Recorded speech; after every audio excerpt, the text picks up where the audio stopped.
आप देख रहे हैं आपकी अपनी आवाज न्यूज इंडिया।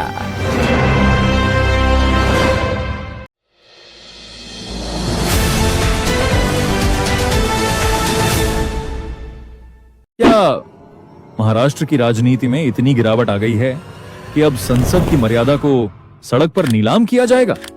एक मंत्री जिसने संविधान की शपथ ली है, वो देश के सबसे काबिल सांसदों में से एक को आतंकवादी कह रहा है।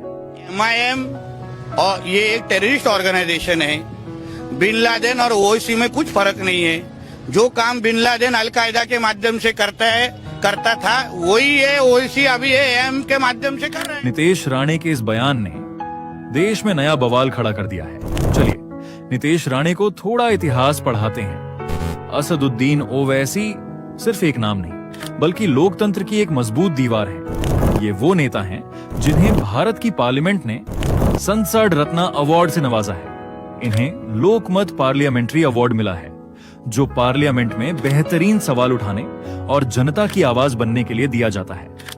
जब नितेश राणे के पूर्वज राजनीति की ABCD सीख रहे थे, तब से ओवैसी साहब देश के सबसे बड़े लोकतांत्रिक मंदिर में गरज रहे हैं।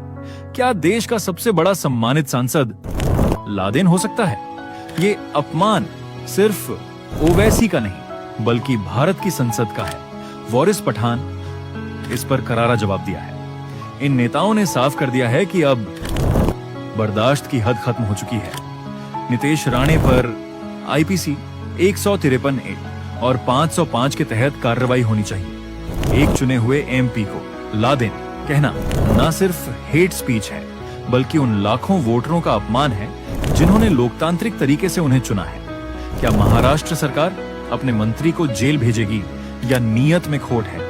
यही वजह है कि 2026 के चुनावों में जनता ने BJP को बैसाखियों पर लाकर खड़ा कर दिया है, क्योंकि लोग समझ चुके हैं कि विकास के नाम पर सिर्फ विनाश और नफरत बेची जा रही है। जब सरकार के पास दिखाने के लिए काम नहीं होता तो वो नेताओं की पर्सनल लाइफ और आइडेंटिटी पर हमला करती है। महाराष्ट्र की ये ट्रिपल इंजन सरकार अब नफरत के इंजन पर चल रही है। दोस्तों, ये लड़ाई सिर्फ एक बयान की नहीं है, ये लड़ाई लोकतंत्र की मर्यादा की है। अगर आज हम खामोश रहे तो कल ये लोग किसी भी सम्मानित शख्स को निशाना बनाएंगे। असदुद्दीन ओवैसी साहब की काबिले तारीफ संसद रत्न जर्नी को लादेन कहकर बदनाम करने वालों को जनता अगले चुनाव में सबक सिखाएगी। आप क्या सोचते हैं? क्या नितेश राणे की कुर्सी छीन लेनी चाहिए? कमेंट में अपनी राय दें और इस वीडियो को हर शख्स तक पहुंचाएं जो भारतीय लोकतंत्र और संविधान की इज्जत करता है।